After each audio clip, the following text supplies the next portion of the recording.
Good morning everyone. So, another day, another vlog. So, for this morning, ang share ko sa inyo kung paano mapaganda ko ang aking mga bonsai materials dito sa aking kapaligiran.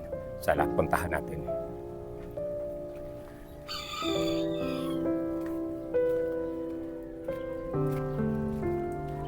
So, kailangan yung mga bonsai mo ay laging bisitahin ninyo araw-araw katulad ng ginagawa ko ngayon.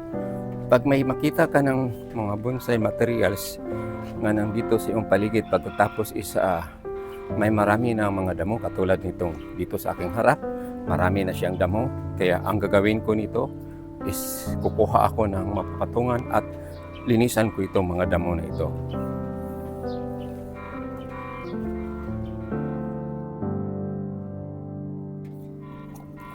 So ito yung itsura sa inyong bonsai materials. Itong ano pa siya, pangit pa siya, marami pa siyang damo. So ang gagawin ninyo is kailangan, as na-mention ko na kanina nga, bisisisahin niyo yung mga bonsai materials. So kailangan ganito is lagi mong araw-arawin puntahan. Hindi katulad nito, marami ng damo sa ilalim, so naging pangit na siya. So ang ginawa ko para may share sa inyo, so pinakita ko na dapat araw-araw dadalawin yung bonsai materials. Pagkatapos kung may maliit na damong tumutubo, kunin ka agad. Hindi katulad nitong nangyari sa bonsai ko nga, marami ng mga damo tapos nahirapan ako. Pati yung ugat ng aking materials masama ko pang mabunot. So ito na, linilinisan ko na mag-start.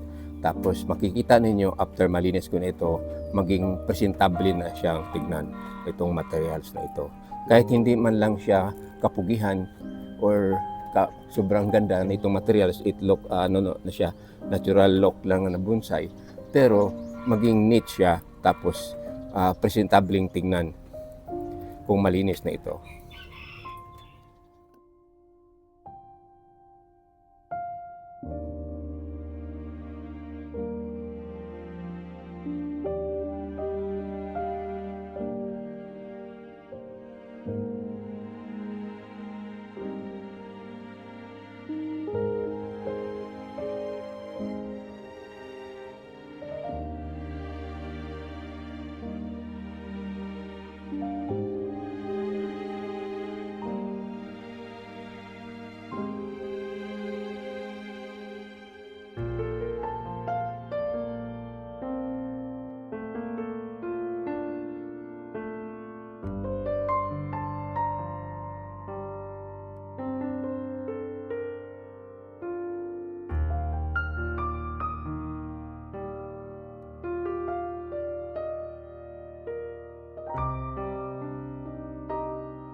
So ito na, natapos ko na nalinisan itong bonsai.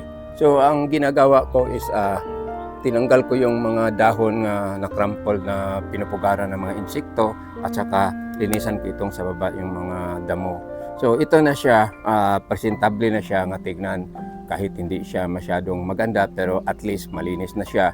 Tapos natanggal ko na yung mga dahon at saka yung mga malaking dahon tinanggal ko. So iniwan ko lang yung maliit na dahon. So ito na ang hitsura sa aking bonsai. Nakikita ninyo dito sa baba, malinis na siya at visible na itong mga ugat na bumababa. Kung lumalaki na itong mga ugat is I'm sure na maging maganda na ito for the future, itong bonsai materials na ito. So kaya lang minsan tinatawag mata-matahon tayo sa paghanap ng yung mga dahon na nakrampol na pinupugaran ng mga insekto katulad nito. May nakita pa ako dito nakatago.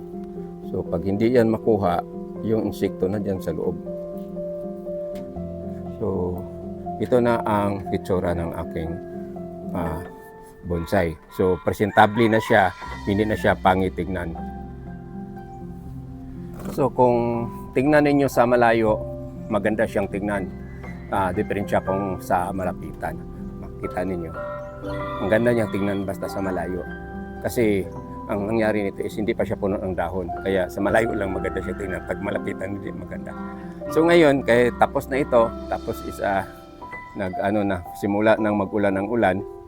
So ang gawin ko, ibalik ko na doon. Tapos papasok na ako sa loob saka mag-edit. So this morning, ito lang masishare ko sa inyo kung paano maging malinis at presentable ang ating bonsai materials na nandito sa ating tahanan. So hindi ko pwedeng magawa itong lahat dahil paulan na. So I end just na lang this video as this morning. So again, maraming salamat sa inyong lahat, sa inyong panonood sa aking vlog. Thank you very much for watching. God bless you all. Have a nice morning ahead of you. Bye-bye.